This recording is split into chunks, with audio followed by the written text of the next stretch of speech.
Hello বন্ধুরা, আসসালামু আলাইকুম। তোমরা সবাই কেমন আছো? আশা করছি তোমরা সকলে ভালো আছো আর আমরাও ভালো আছি। দেখো, আজকে নিয়ে চলে এসেছি একটা নতুন রেসিপি, মানে কাটা মশলার ডাল। আগে ডালটাকে আমি বার করে নিলাম, ডালটাকে নিয়ে আগে ধুয়ে নিলাম।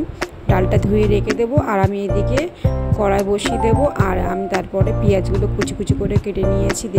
দেখলে আগে কড়াইতে আমি তেল দিয়ে ওতে পেঁয়াজ কুচি, শুকনো লঙ্কা কুচি আর তোমার যে এলাচ, দালচিনি, লবঙ্গ আর তেজপাতা দিয়ে আগে সব মশলাগুলো আমি ভেজে নেব, মানে একটু লালচে লালচে কালার করে নেব, বাদামি কালার করে নেব।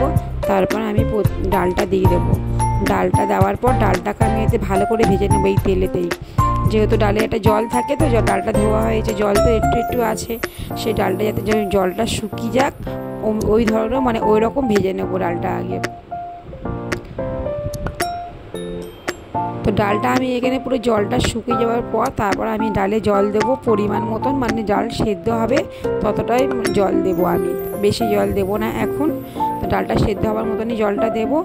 আর দেখো, আমি এখানে ডালটা ভাজাও হয়ে গেছে, এবারে আমি ডালে জলটা দিয়ে দেবো।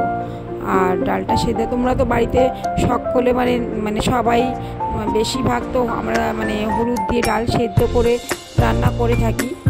তো তারপরে আমরা সাঁতাল দিই বা বাগার দিই পরে, তো ডালটা সেদ্ধ করে যখন আমরা ডালটায় জল দিয়ে ডাল ফুটিয়ে যখন নাবিয়ে দিয়ে তারপর আমরা কিন্তু ডালে সাঁতাল দিই লাস্টে।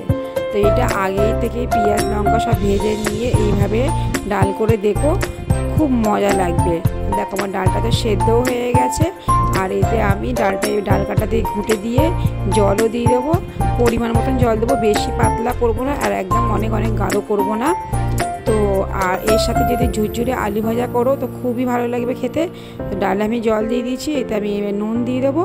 তো এইভাবে ডাল আমি বাড়িতে বেশিরভাগ রান্না করি, তো তোমরা ট্রাই করে দেখো, খুব ভালো লাগবে। ডালটা ফুটলেই নামিয়ে দেবো এবার।